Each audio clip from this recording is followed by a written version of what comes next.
mental aspect, I was coasting through the fourth quarter, and then by the time December finished and I handled Christmas, I'm right in January with 3 birthdays back to back, and I'm like, Lord, what am I gonna do now? How, now I gotta build that momentum up again. And when I say momentum, I'm talking about because I done depleted my reserves, I done depleted my savings account to take care of the business in between time when it comes to Christmas and all those things. But now birthdays are here. Now I got to figure out, what type of parties we're gonna have, what type of gifts, and all those things. But it got to the point where halftime for me, it's like, okay, it's June, July. I know birthdays are coming within the next 2 quarters. Christmas is coming within the next 2 quarters, so I'm already pre-planning. I'm self-assessing to where I was the year before, 2 years before. How when I did have a winning season, I had that winning season because I prepared. I thought about things ahead of time. I'm already ready for that particular year. I was already had money put aside for Christmas, aside for birthdays. So when I got there, I was able to handle that circumstance.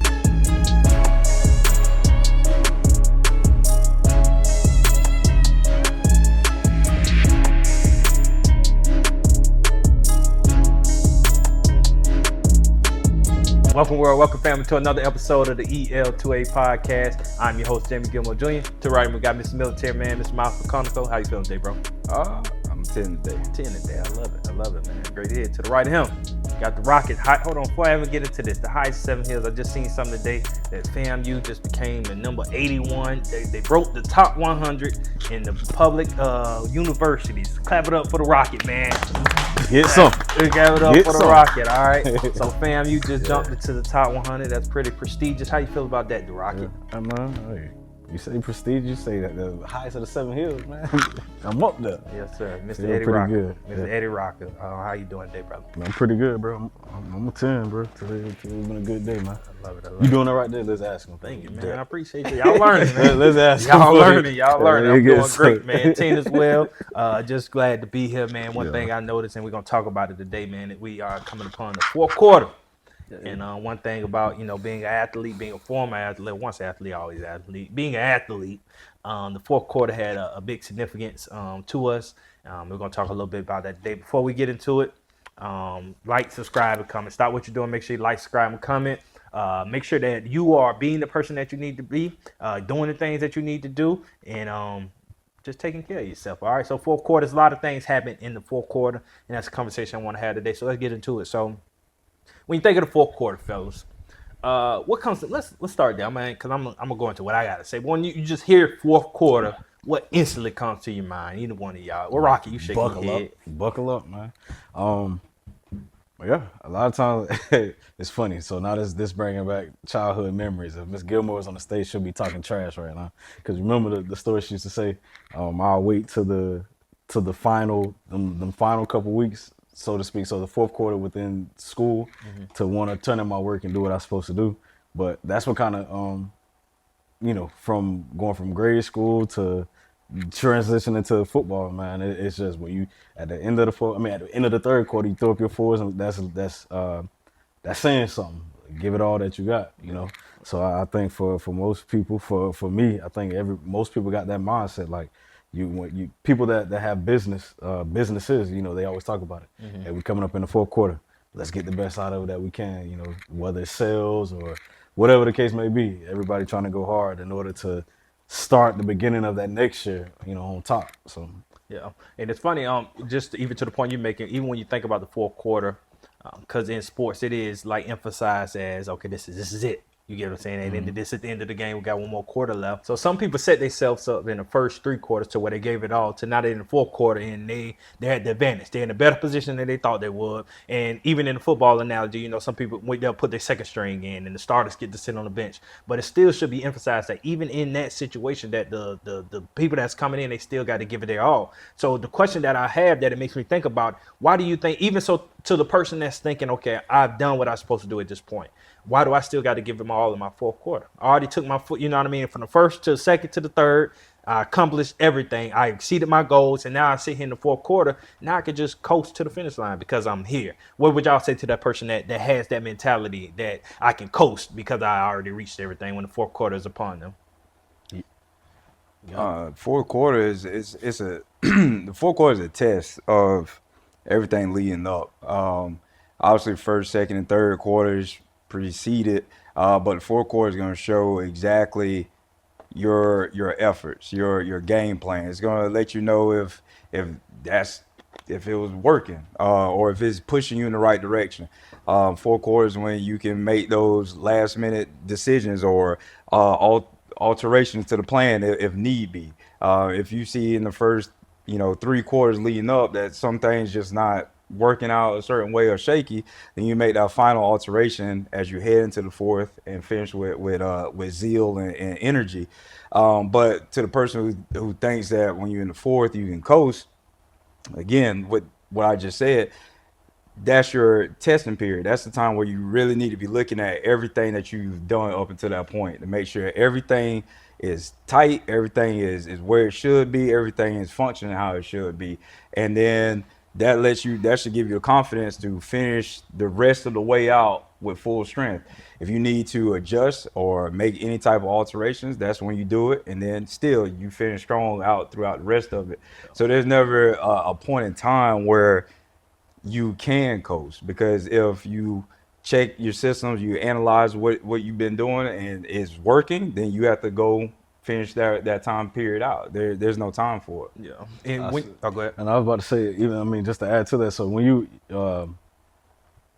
as you build that momentum from the first to the third quarter, and you thinking that you want to let off the brake in that fourth quarter, a lot of times in that fourth quarter, the momentum that you've been able to build and what you've shown, whether it's business or even in the football, using football as a reference, a lot of times people look at that last game that you played or in that fourth quarter, and it's like, well, these boys gonna be something to work with next year. You know what I'm saying? So the expectations that you have going into that next game or to that next year, you already coming. You got a high an expectation that's been set, that now when you in the off season and within that transition, now you know what you're working towards. That's something that we're gonna work towards. Like we're not gonna accept any less coming into that next game or coming into that next year. So I think if somebody was to feel like I'm a coast through the fourth quarter, I think you're doing yourself a disservice, because now you're allowing yourself to come from that high to, okay, now I'm just start back from ground zero instead of just staying at 100 and pushing the gas. You starting from the bottom, like you putting yourself in a you giving yourself a chance to lose, if you will, going into that next game or to that next season. But again, if you just stand where you are, I mean, nobody can really mess with you. They got to bring their A game, or something detrimental or something crazy has to happen within business for you to fall off. You know what I'm saying? So yeah, and it makes me go back to mental toughness. If you think about it, and again, we're talking about football. I hope y'all can stay with us. But you think about just a football game. If the game is close in the fourth game, it's a good game. Everybody anticipated. The fans, the people on the field, we all on our toes because we're trying to see who's going to win. But think about it from both angles. The team that's getting blown out, they ready to get on the bus. The team that's blowing the team out, they ready to get on the bus as well. So you get so disengaged, and then that's where mental toughness comes into the game. The word mental toughness, bro, it was used for me. I never believed in mental toughness. I thought it was a word to use to make me try to do something that you want me to do that I don't want to do. And give it my all, until when I got to college, I got to Temple, they really beat that word into us. And then I understood the power of your mind, that you can really push yourself. Like your body usually tells you something before your mind, or your mind tells you something before your body does. We get to a point where our mind starts talking about us in the heat of battle. You start thinking about, man, or just for example, when you run it, if somebody doesn't tell you how many times you have to run the sprint, you kind of take it easy because you're thinking about, okay, how much. But as soon as they say, oh, you got one more, shoom, shoom, and that's just an analogy of how powerful our brains is. But even in this situation, when you come talking about football and life, so the person that's in the fourth quarter, okay, we got Christmas coming up, we got Thanksgiving coming up. It's just so many things that's added up that's coming up. So for the person that's thinking about the fourth quarter, they already thinking about the added stuff that I got to do. I got to get these kids all this stuff. I got to, you know what I mean? Somebody may have a birthday, all these things in the season. So when it comes to how can somebody still within all that That's what I want to talk when we talk about mental fatigue. Let's get some strategy, I guess, of how can people overcome that? You know what I mean? I'm laughing, bro, because you speaking my life, bro. So for so many years, I guess I've been building up until to the fourth quarter, and I guess in the mental aspect, I was coasting through the fourth quarter, and then by the time by the time December finished, and I handled Christmas, I'm right in January with 3 birthdays back to back, and I'm like, Lord, what am I gonna do now? How now I gotta build that momentum up again. And when I say momentum, I'm talking about because I done depleted my reserves, I done depleted my savings account to take care of the business in between time when it comes to I guess Christmas and all those things, but now birthdays are here. Now I got to figure out, what type of parties we're gonna have, what type of gifts, and all those things. But it got to the point where halftime for me, it's like, okay, it's June, July. I know birthdays are coming within the next 2 quarters. Christmas is coming within the next 2 quarters, so I'm already pre-planning. I'm self-assessing of where I was the year before, 2 years before. How when I did have a winning season, I had that winning season because I prepared. I thought about things ahead of time. I'm already ready for that particular year. I was already had money put aside for Christmas, aside for birthdays. So when I got there, I was able to handle that circumstance. And I think just pre-planning helps you get yourself over that hump or get you through the fourth quarter to where you won't lose. Yeah, being prepared. So Being I'm here prepared. being Yeah. prepared. So preparation. What you thinking? Yeah, I mean, if you if you know a deadline coming up, I mean, you got to jump on it when you can. Yeah. You know, whether it's setting a few dollars here and there off to the side, or getting things early while it's on the sale, and putting it up in the closet so they don't see it until the big day. Whatever it is, you have to figure that out. Most times deadlines and hard times don't. When I say hard time, I mean like a set schedule. I mean, it doesn't just jump right out and surprise you. Like, leading up that, okay, this is coming, or that this time period is coming. So you always have to be aware of where you at in that cycle of things. Things are always going to be coming and going, in life, or things popping up. Now, obviously, there's things that you can't necessarily account for, but that's why you still have, your rainy day fund, or you have different things set aside for that case. Just as best as possible, just have things set in order. Yeah. And it's funny. So I'm pretty sure your daughter probably got a project coming up too, a deadline with reading a book. Yeah. Oh my God. So we already helped her plan out how many pages need to be read in order to meet that deadline. Is she doing it? No. So now mom is at the house, and now she's not reading like she's supposed to. Okay, well, she know when the deadline is. So sometimes within that fourth quarter, sometimes some people, for me personally, because I think that's where you give your child enough rope to kind of hang themselves, but then reel them back in. So within this fourth quarter, with that mentality, like you said, using the deadline reference, she knows what's supposed to be done right now. Now it's up to her to go and do it. I'm not going to continue to remind you to do the work that you know you need to do. Yeah. So I think sometimes for the person that may have already got to that point in life where fourth quarter came and I could talk about myself. I get to that fourth quarter and Christmas is over and I'm looking at my account like, bro, I ain't got nothing. I gotta work twice as hard to build my savings back up. For that person that done got knocked over the head year after year, use that as motivation. Use that as a reference. Use that as just something that you can look into to make sure that you're not gonna do it again. And I mean, I'm saying it for my child. I don't want anything we don't want nothing less than a B. However, I think this is a good time to teach her at an early age in life.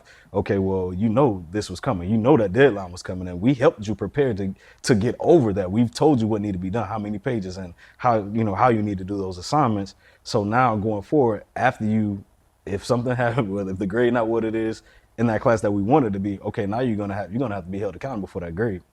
So now going forward, you're gonna know that, okay, this is what happened before, and I know you don't want that to happen again. So for that person on the other side of the camera, you just got to know who did you let down in that moment, or did you let yourself down, or what weren't you able to accomplish because you allowed that deadline to come and not being prepared. Yeah. Fourth quarter is the time to put that work in so that you won't be, on a losing side of that fourth quarter. Yeah, and when you hear preparation, it kind of sounds like duh, but that's so important. I was thinking about this as you were just talking. I was thinking about our parent meetings last night. I went with y'all too, but me and Miles were together, and I wanted. So, what was the main? If you could just sum up what every conversation led down to, what was it with you and just in your from y'all what y'all had going on?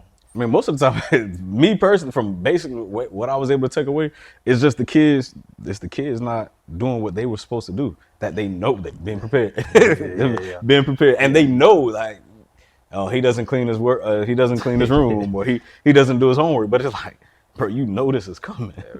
Everything led down to that. So that's why I said that. So in the sense of if we're talking about it just for the overarching, not just the boys, everyone knows what's coming or what we have to go. For some reason, we choose to. One of the conversation we heard, even out the boys' mouth, what they would say is, once you say it, or I wouldn't do it, but I would plan to do it later or something like that. Then the parent comes back and it's not done. But that goes for everybody. A lot of things we know we want to do, but we put it off to later. And now we get caught into a situation where either you forget or when later comes, you still don't want to do it. And now it's just you build habit of just not doing. And when we talk about the fourth quarter, that's why it's so serious that we all making sure that we being prepared, that we have preparation. They'll say, okay, this is my deadline. Like right now, you should be sitting down. Okay, what do I have to do to leading up to December to finish this year strong? Calculating what you got, like Eddie just said, what's gonna cost for Christmas, what everything gonna cost, so we can make sure we're in the right boat. I think too many times as people, we wait to the moment. And this made me think about me even when I was a kid. You know what I mean? You wait when tests and all these different things come up. You wait till the week of or the day of to try to cram everything in, and you never got the best results. And I think a lot of this, I want to go back to the mental toughness conversation. I think it starts with how mentally strong you have to. When that thought comes, like when someone says, "Okay, you need to do this now," and that thought comes to, "I'm not. I'm gonna do it later." If you struggle with, you have to prepare. Like you have to do something that trains your brain to be mentally tough. To like, I'm gonna just get up to be smart. Oh, I'm gonna get up and do it now because I understand the last 10 times that I said that it didn't go my way. So you have to build a significant amount of mental toughness to be able to overcome those thoughts of trying to put things off. When you think of mental toughness, when did you all struggle? Like when it comes to being mentally strong, have you ever had a weak moment in your life where you feel like, I guess the thoughts of being average crept up on you and you didn't have the mindset to push through strong mental times that ever come to y'all? Y'all just always been army strong and FAMU strong. The only time I can think of anything, it was a period of time where a lot was going on in my family at the time. I had some loved ones pass away. I had some that had some other issues going on, different things. And for me, that was tough because I'm very close to my family. So always been that way, extremely close to my family. So any family member that's going on the glory, everything else, obviously I know they're in a better place, but you still have that pain of losing someone on this side. So it was a year. I think maybe we had like three family members pass away in 1 year, and we had some other stuff going on too. And at this time, I was halfway across the world.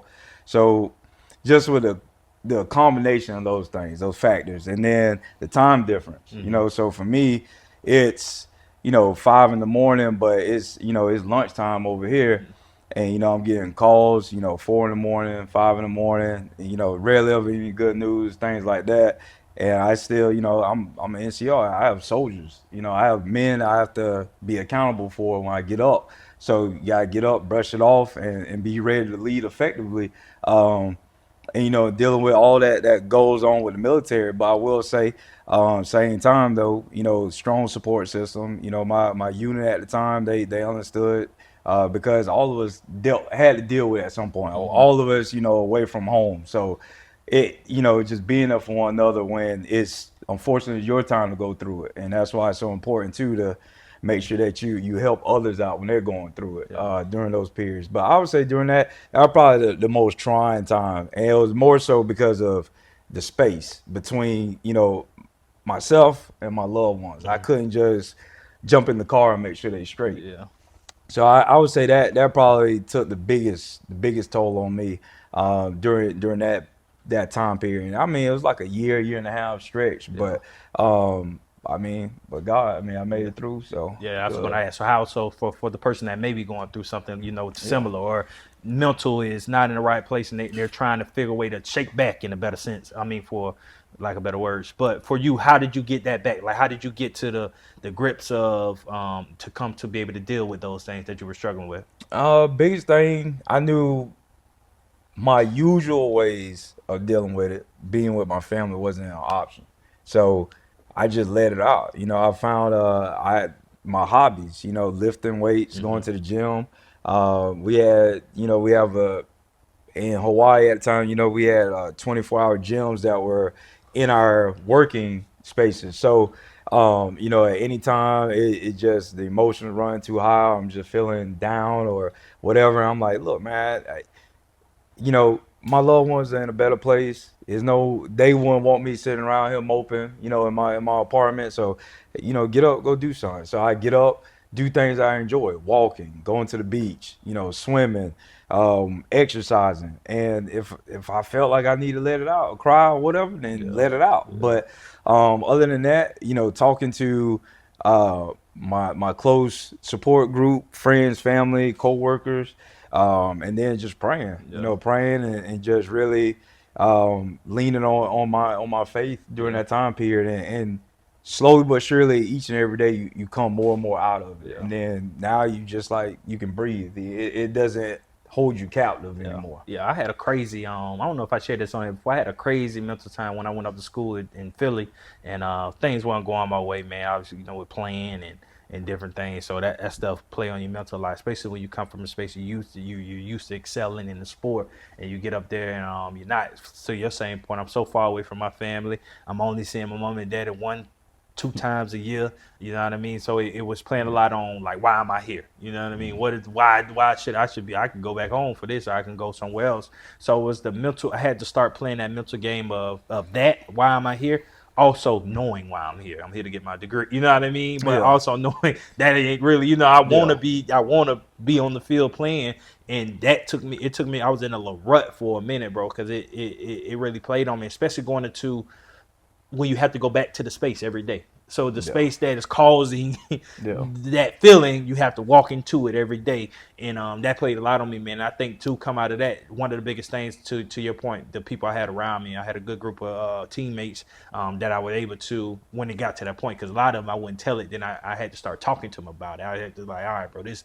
And some of us were going through the same situation. So, being able to confide in somebody about the situation, but also understanding that was in my end all be all. Like, again, it was just something I was good at, something I was used to doing at a high level. And now that I'm not, figure something else out. You know what I mean? That easy like transition to get in my mindset. I was like, that, bro, that ain't all you could do. All right, go a little harder on the books, focus a little more there. So I kind of shifted my focus to be able to get up out of that. I was like, all right, like, that's gonna be what it's gonna be. You still have to put your best foot forward on that, but shift your focus to see yourself as more. And that helped me a lot, being able to shift my focus and see myself as more. Yeah. All right.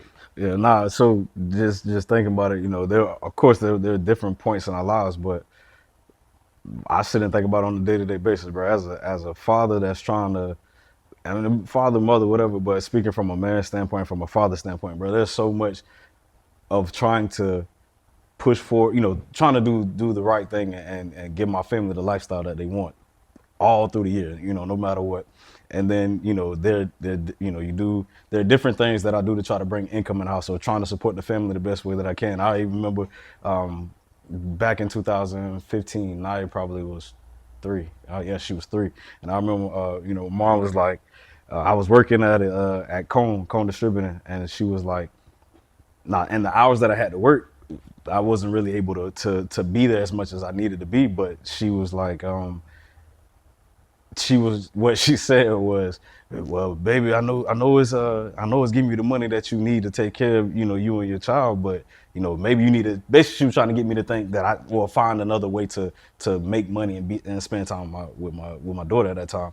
And I understood it, but at the same time, what if me taking a different job at that point in time wasn't going to give us the lifestyle that we had? And so even just making it plain, like, so now with everything that I do, there are times where I'm not at home as much as I would want, or I'm not at home as much as my family would want. So those moments when moment where I may be breaking down inside, just like, bro, what else can I do? I'm trying to do everything that I can at home. So, and I don't want people, because a lot of times people may see us on the stage, they may see us doing what Cut Different does, but we still human beings that got to deal with life. I think one thing that we try to do, or one thing that I try to do, is have that work-life balance. And I know you know, because I used to always talk about that. But having that work-life balance, and sometimes for me, it does get challenging sometimes, because then I'll be like, all right, then I'll just stop. I'll stop one. Then what? Because now if I stop doing whatever I'm doing to lead our family, or to give our family what we have and what we do, then what? Because then there's going to be you're going to be talking about that, or it'll be, we won't have as much as we have now. But like, I mean, you both just said it, having yourself surrounded by positive people. So our family, and then my boy Alan, bro, is crazy. Like, I know he don't listen to the podcast, but shout out to you, bro. But so Alan, he about to be 40 this year. I'm 33. So he got some years on me. And there are a lot of things that he has experienced that I wouldn't have never thought, until I started going through it, and I'm sharing it with him. Like, bro, this was on my mind. And he's able to give that wisdom on how to get me through whatever it is that I get through. And that helps bring me back. So I think, so if nothing else, what people can take from this, surround yourself with people, positive people, because there are a lot of times where you surround yourself with people that may not have been through what we're going through, or have gone through what you're going through but never made it out. So now you got yourself surrounded by somebody that can't give you no kind of guidance in life to get on that other side, to deal with that mental toughness. They may be taking drugs. They may be doing whatever they're doing to cope with what they're doing with it. That's one thing I'll never forget, Coach Joe Taylor always said, after a loss, he was like, you could go smoke, you could go drink, but that problem, after you come down from that high, or that high, whatever it is that you're dealing with, at that substance at that point, you're going to come right back to that loss. It's still going to be there. So what's the point of doing that? You know what I'm saying? So you have those people that haven't found a way to deal with those mental moments of having that setback, whether it's losing man, I got family. After losing a loved one, bro, they're gone. what do we, why would they want us to continue to dwell in sorrow because of what happened? Like you say, where they could be gone, they going to glory. That's we want them to go to. That's where we want them to go. Yeah. So let's be happy and continue to go on with life. But you have so many people that are dealt with certain things that haven't found a way to deal with those mental moments, the mental toughness moments, and I think that's just one of the things. You just got to look at the good in what you do at that point in time. And so E.T., he said, if not me, then who? And if not now, then when? I mean, that's as a man, that's how I think about it. No matter what I have going on, I just got to constantly remind myself. And it's challenging at times, because you want to make sure you're trying to make everybody happy. And that's one of the things, you're trying to make everybody happy. And at times we fall short in certain places. I know I do. Mm-hmm. And it's just trying to always remember that at the end of the day, the things that I do is always just to see my family happy. And I think after they see it over time, you know what I'm saying? So I think that's one of the... Yeah, no, that's powerful. Now, I do, that's the reason I wanted us to go in this direction with this conversation. Thinking about the fourth quarter, I think people should pause at this moment again and be able to, everything you just said, be able to, why? What's your why? You know what I mean? What's the goal for this fourth quarter? What do I have to do to be able, because at the end of the, again, at the top of the year, we had a podcast we did at the top of the year, everybody. Oh man, it's new year, new me, new this, new that. And now we here looking at the fourth quarter. This is that mirror, man in the mirror moment. You got to look yourself in the eye and see where you're at. But again, just it's still, the game isn't over. You still have time to be able to make up for any losses that you have, be able to assess and be able to see how we go forward. I would hate for people to wait for December the 31st just to get there to say, oh, well, I'll try again next year. It's like we still have time. And I even want people to, be able to take what you're hearing, because there was some powerful stuff both of you all said when it comes to coping with different things. Our mentals are so strong. We begin to play scenarios in our brain that really don't even exist. And again, I know for certain there's people out there right now that's already thinking about how I'm gonna do it this holiday season. How is that about to happen? And the best way you could do it is to set a plan for yourself. Be able to sit there and see, okay, what's realistic for me, what can I do, what I can't do, and build a system around that. And I wanted to have that conversation for for our viewers and people that hear it, to let them know they're not alone. And even to hear when it comes to mental toughness, how people got out of it. Everybody deals with stuff. You know what I mean? It's different seasons. It may not be our season. Next year may be our season. We never know. But you got to know that you should surround yourself around in any time. Never deal with stuff on your own. Surround yourself around other people that are like-minded, like-hearted, that are trying to do good, and just be around that positive energy to be able to help you. And it's very important, man, that community. We always, one of our slogans is one heart, one mind community. The community that you're around, the community that you at a grand scale and even at a small scale, your family members, the people that you give your energy to is vitally important to help you push forward. So this is a conversation I want to have to make sure that this fourth quarter, that everybody that hears this podcast, man, I just wanted to implant something in you, that the fourth quarter is here. A lot of people are just going to coast through and, it'll be December. No, let's stop. Let's pause. Let's get in the huddle. This is our fourth quarter. Let's see what direction we're going in, what we need to do to be able to change the tide or keep going in the same direction, the positive direction that we was going in. So I want y'all to make sure y'all stop. All right. Anything with the fourth? I'm about to say before I go. But before we go, so because since we're preparing for the fourth quarter. I don't know if y'all remember what y'all had said at the beginning of the year. Of what y'all want to do for the. I ain't gonna lie, I don't remember. So you remember yours? Mm-hmm. So all right. So since he's saying get in the huddle right now, so we in the huddle right now. Based off what you said you wanted to do, are you doing it? And I guess are you headed in that direction to meet the goals that you? Yeah, heading in that direction pretty much I ain't gonna say every day because that's not how it operates, but it's on track though. Yeah, for sure. So and then for me, of course, with what I was thinking about now, I say the dollar amount that I said. That I'm not there yet, but we still got the fourth quarter to go through. And what I've already told myself as far as the work that I got to put in for the fourth quarter to try to get there, it can be done. It just got to make it happen. But I think that also when we talk about the fourth quarter, again, the mental toughness of it, mm-hmm. where it has the things that I needed to do in order to get there, like those small wins. That's basically what I'm touching on. Those small wins in order to get you through the year. So you can at least look back and self-assess, reassess, and say, okay, well, at least I did do this and I did do that. That helped get me. I'm further than I was the year before. So for me, I'm in that direction. So. Yeah. So what you gave dollar amount for real estate? Yeah. Oh, okay. I can't know the exact dollar. I think I don't know if I said a dollar amount. Okay. What's funny? I'm gonna say this. The kids they were laughing at me. Hey man, they were picking at me, man. They said I didn't do 10 deals. I got one in particular that's always, man, Mr. Eddie only did one. So I'm up to 4. So you know what I'm saying? So for me, it's like, all right, that's my goal. He said that, he said I didn't do 10. So for me, as far as the amount of deals, that's what I'm trying to crush in the fourth quarter. So, but if that was a dollar amount, I guess, how many deals? So. Yeah, so we definitely, I'm gonna go back and watch the episode to see what I said and make sure to see where I'm at, and I'll report next episode. But great conversation, man. Before we get out here, I do want to have a conversation about holidays, man. We're in holiday season where we got October, we got Halloween, Thanksgiving, November, Christmas, December.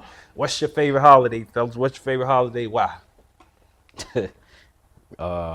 Man, Thanksgiving. It's time to eat. Okay. My personal family, we don't really celebrate holidays, but we still get together. I would say around Christmas time, because usually that's when we do a big family, almost basically like a family reunion around that time period. So around the Christmas, New Year time, that's when everyone get together. So it's always a good time. Yeah. I'm about to say my Christmas is mine. I love Thanksgiving. I like to eat too, but I think the tradition that we've created over the last couple of years, we usually go up to the mountains during Christmas time. So I really enjoy that. Just being with the fam. But it's just a season. Like I like to go into the stores and the Christmas music, the feel, the smell, and all those different things. What traditions, if you could think of any that you like during this time? Is there anything as far as like traditionally that you look? Yeah. So I said Thanksgiving. And my mom know how to cook, bro. I'm sorry, but like you say, so the Thanksgiving, the Christmas, the fact that we get together with the family. So my girl side of the family, bro, they do it big every year, bro. They all the Christmas, all the different parties and the get-togethers, and it's fun because they bring me out of my shell when we do the games and having everybody over. But then, like you say, with the I guess so that's a tradition that been set for they've been doing it for years. But then, like you say, with our side of the family, taking those trips, like just being able to just go away and just spend time with the family and those from getting away from every day to be able to remove ourselves just to be with each other. I think that's a nice tradition that we started and that I'm sure we're going to continue. I mean, I think that's pretty cool. Yeah. Well, did you say one? No, I was our tradition. Usually we go to Georgia. My uncle Al house. Go to Georgia. My family from Tennessee, they come down, and then our cousins, they live in the Carolinas. Well, two of them live in the Carolinas now. So, and then obviously the Florida crew here. So we all meet at my uncle Al's place in Georgia, just have a good time. So a game is on, a game is gonna be on, drinks will be around, people be line dancing, stepping, laughing, joking, whatever it is. But that always help us recharge as a family, just getting around each other. Man, the moments right there mean the most, man. If you could think about it, I can even think back to moments back when we were kids, when our family got together more than we do now. And I vividly remember moments being on my great grandma's house, cooking and just having that family environment. Man, those things stick with you for forever. So I definitely, like you say, you can't take their family again. I know we all family oriented. The moments they'll mean the most to me. For sure. So I definitely make sure that's what I'm looking forward to. So on my end, but to wrap it up, last I got to hear. So it's the holiday season. What's your favorite holiday? Give me a movie and give me a song. Your favorite holiday movie, your favorite holiday song. I said what? This Christmas by that's Chris Brown. It's an old school one. Yeah, the one with Chris Brown. Chris Brown, and then you say it's movie, bro. Friday always. Friday. Okay. Friday. With Friday. Check it out. What you got, Friday always. Wow. The movie we used to watch the absolute most had to be Elf. Ever since that movie dropped. So Elf kind of like a tradition. Yeah. I've seen that movie ungodly amount of times. Elf, and then I say probably this Christmas. That's a classic. That's the one I think we pretty much hear the most. Yeah. Him and with the Mariah Carey one too. Her version. She got a version of it too. She's not this Christmas, but she got a song. I don't know what it is. That one's just too much. That one, they play that one too much. Yeah. Find a new one. Find a new mascot song. All right, but I'm gonna go with the Home Alone for the movie. That's good. Home Alone, definitely Home Alone, and then the song This Christmas is what I thought about, but y'all all both said I was trying to think about something. I can't even really think about no other Christmas. That's all you Which really. Home Alone though? Oh, that's a good one. Probably New York. All right. New York. All right, New York. You said that third one, we would have had some problems. No, New York. Right. But yeah, man, holiday season's upon us, man. I hope that your viewers during this season, man, that God grants you, everything that you're hoping for this holiday season. But I want you to know that you have a responsibility to yourself to get up and make things happen as well. This is a time to pause, to set the plans, the goal, the strategy to be able to excel in October, November, and December. Again, there's a lot of time left in the year. I think as we're currently recording, this is maybe like 100, a little under 100 days left in the year. That's more than enough time for you to set up and make a plan, make a vivid plan that shows you, okay, this is what I'm going to do on this day, this week, at this time to be able to sell if you haven't. So at this current point, if you went through these 9 months of the year and you haven't been able to get the results that you want, do not give up on yourself. You still got 3 months. Again, like we just said early in the beginning with the analogy with football, it doesn't matter where you at right now in the fourth quarter.